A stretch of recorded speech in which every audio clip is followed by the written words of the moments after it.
The man who runs the Hezbollah, who directs their war against Israel, is Hassan Nasrallah. Did he want to take his war into Israel, I asked him? من جهتنا وبكل صراحة لو اعترف العالم كله بوجود دولة اسمها إسرائيل، نحن لا نستطيع أن نعترف بوجود دولة اسمها إسرائيل لأنها دولة قامت على أساس الاغتصاب لأرض الآخرين. We hear of Muslims going to their death happily, joyfully, even smiling. Can you explain this, Sayyid Nasrallah, to a Westerner like me?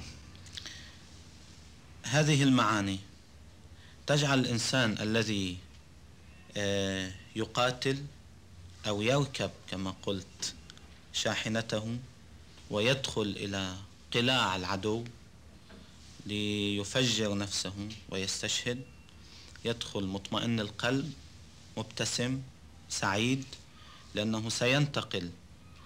الموت في عقيدتنا ليس فناء، ليس نهاية شيء، وإنما هو بداية حياة حقيقية.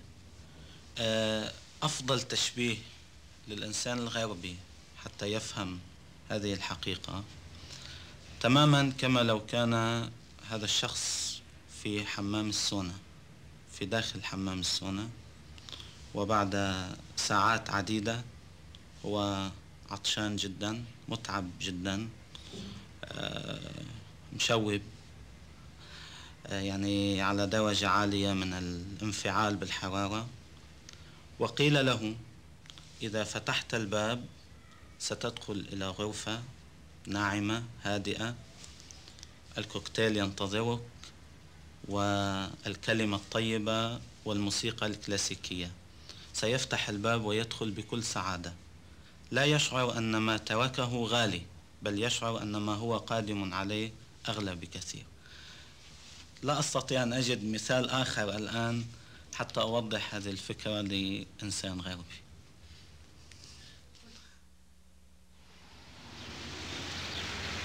For the West, there was an especially dark side to militant Islam. As their hatred for foreigners grew, so foreigners became individual targets. Groups like Islamic Jihad, with ideologies similar to the Hezbollah, identical perhaps, began to abduct Westerners in the streets of Beirut. These were dangerous, frightening days for us. To avoid being identified, we changed cars frequently, eyes on the rear-view mirror, always watching for the overtaking gunmen, the shark-like cars that would cruise the seafront.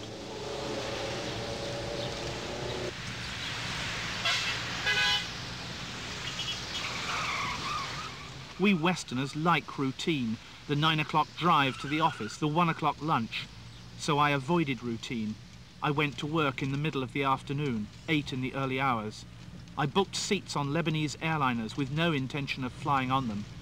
Let the kidnappers wait on the airport road for me, in vain. Make it difficult for them to find me.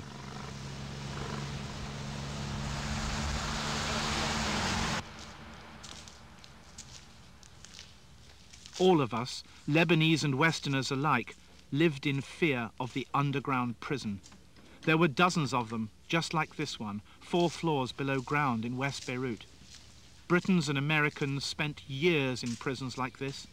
We publicized their plight, but we largely ignored the suffering of 17,000 Lebanese who were also kidnapped, almost all of whom were murdered by their captors.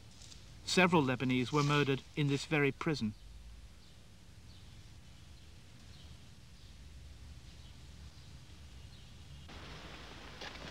In 1980, an Iranian hit squad led by a Lebanese, Anis Nakash, tried to kill the Shah's last prime minister in Paris.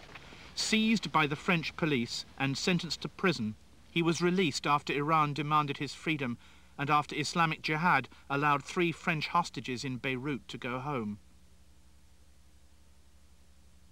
Anis Nakash, a free man now, here surely is someone who might try to justify the holding of those Western hostages. French government, American government, English government, they were always implicated in the politics of the Middle East.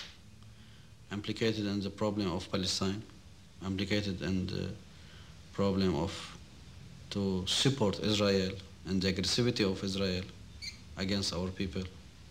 They were implicated in the war between Iran and Iraq. And they didn't ask themselves if it was right to support them, if the Iranian people was innocent, if the Iraqi people was innocent or not. So I mean, when they decide a political decision, they don't care about innocent. This is the big lesson. I am sorry to say that the big government give to the poor people like us, to the small country. They give us the lessons. There is nothing to think about the innocent. What is innocent? When we calculate political situation. But if one takes the case of, say, John McCarthy, the British journalist, or my close friend Terry Anderson, the American journalist, these men were truly innocent. There was no way you could say they were involved in any security services or anything else. Yeah. In the case of Terry, his father and brother died while he was in captivity for 7 years. Could you find a way of justifying that on any personal level? No, there is no any justification for this. But there is explication. And there is difference between I justify and I explain. Because now our people, when you see innocent, as I told you before, they say, yes, they were in jail for 6 years or 5 years maybe, innocent, but every day we have innocent, they are died just like yesterday, you know, for example, in South Lebanon, boy, children, women, family, complete family, houses destroyed by the aggression of Israel, and they are also innocent, and nobody do anything to stop this aggression. The headquarters of the Hezbollah is in Beirut, but its war is 60 miles to the south, where Israel occupies a strip of Lebanese territory from which the Muslim militia have pledged to drive it out. Israel says the area it occupies is necessary to protect its northern border from guerrilla attack. Its front line inside Lebanon consists of a series of fortresses running like crusader castles the width of the country. The Muslim villages below them, mostly civilians but with Hezbollah men living there as well, are at the mercy of Israel's hilltop guns.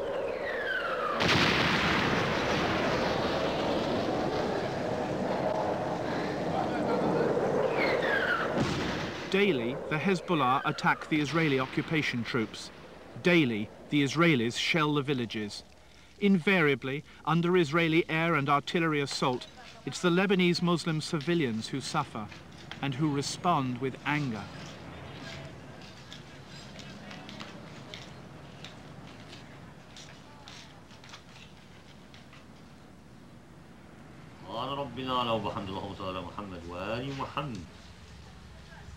الله أكبر سبحان ربي الأعلى وبحمده اللهم صل على محمد وآل محمد الله أكبر